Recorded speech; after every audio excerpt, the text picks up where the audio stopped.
Muy buenas noches, amigos, a mi columna en El Montonero. Continuando con las reflexiones que venimos compartiendo en las últimas semanas, es importante tener presente que la condición de ciudadano no se adquiere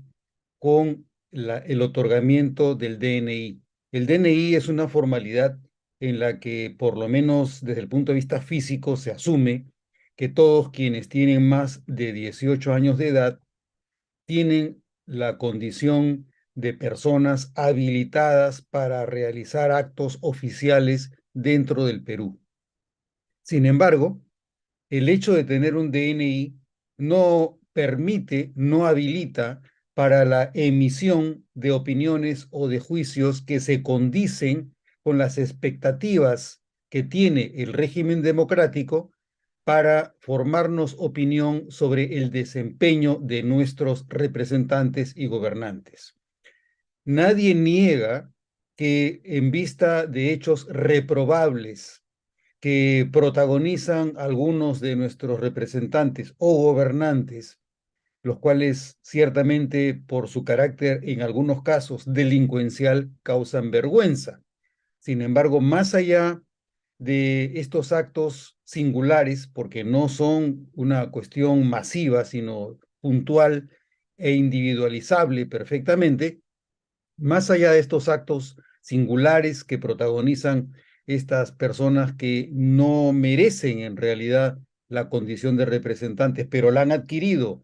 debido a un factor eminentemente cuantitativo, como es el haber obtenido el mayor número de votos en un proceso electoral. Más allá de este criterio,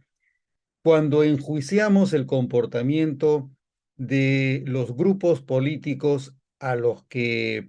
señalamos como probables irregularidades en su desempeño o en su actuación, se espera que tengamos presente que las posiciones políticas desde las cuales se actúa en el escenario de nuestro país, en el escenario público de nuestro país, se condigan con una condición elemental que muchas veces se pasa por alto. ¿Cuál es esa condición elemental?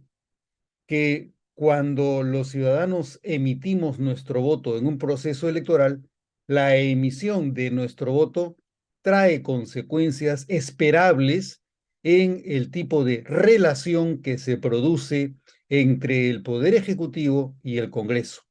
Como consecuencia de nuestro sistema electoral, nada impide que el voto electoral no le otorgue la misma mayoría al Poder Ejecutivo que la que le otorgamos a quien tiene la competencia para desempeñarse como presidente de la República y por lo tanto para elegir a su gabinete y a sus ministros. Esa es una de las posibilidades. La otra posibilidad es que efectivamente el electorado le dé una mayoría suficiente al Poder Ejecutivo en el Congreso. Cuando le damos la misma mayoría al Poder Ejecutivo en el Congreso, la consecuencia, el efecto y el impacto de nuestro voto significa que el Congreso legitimará por regla general los actos del gobierno. Le otorgará el voto de confianza y cuantas veces se solicite la confianza, se le otorgará. Las posibilidades de censurar al gobierno serán mínimas, sino nulas. Pero cuando no le damos esa mayoría al gobierno y por el contrario, le damos una mayoría contraria al Poder Ejecutivo en el Congreso, lo que ocurre como resultado del impacto, del efecto y de las consecuencias de nuestro voto, la consecuencia efectivamente será que el Congreso no pretenderá, no buscará, no estará predispuesto para legitimar los actos del Poder Ejecutivo, sino, por el contrario, insistirá en otra de las facultades que le corresponde al Congreso, como es la de control y fiscalización de los actos del Poder Ejecutivo. Cuando discrepamos de la manera en la que el Congreso actúa, porque creemos que no debe legitimar al gobierno cuando le hemos dado mayoría, o que no debe controlar de manera desmesurada al gobierno cuando le hemos dado una mayoría contraria al Poder Ejecutivo en el Congreso, cuando vemos esta relación no esperada o que nos causa displacer, disgusto o disconformidad, obviamos que lo que está ocurriendo es consecuencia y está determinado por el voto popular. No puede esperarse que luego que el electorado le ha dado una mayoría al Congreso, que el Congreso actúe de manera contraria a la posición ideológica que el propio pueblo espera y quiera que tenga el Congreso en relación con el Poder Ejecutivo. De estos casos, en experiencia reciente, tenemos varios y en muchos casos se ha hablado mal del Congreso como consecuencia de el excesivo control que ha protagonizado en relación con el Poder Ejecutivo. Caso contrario, si hubiéramos tenido un Congreso con una mayoría favorable al Poder Ejecutivo, también podríamos reprocharle a ese Congreso que actúe con tanta tolerancia respecto del gobierno. Entonces, la emisión del juicio democrático de un ciudadano en una república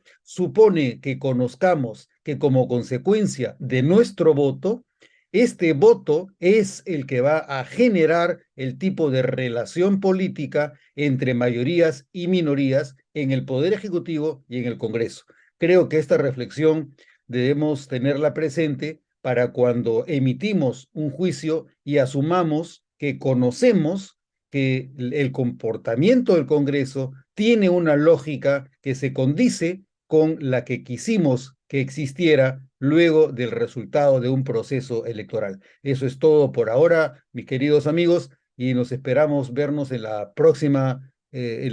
columna, en próxima oportunidad. Buenas noches, muchas gracias por su presencia.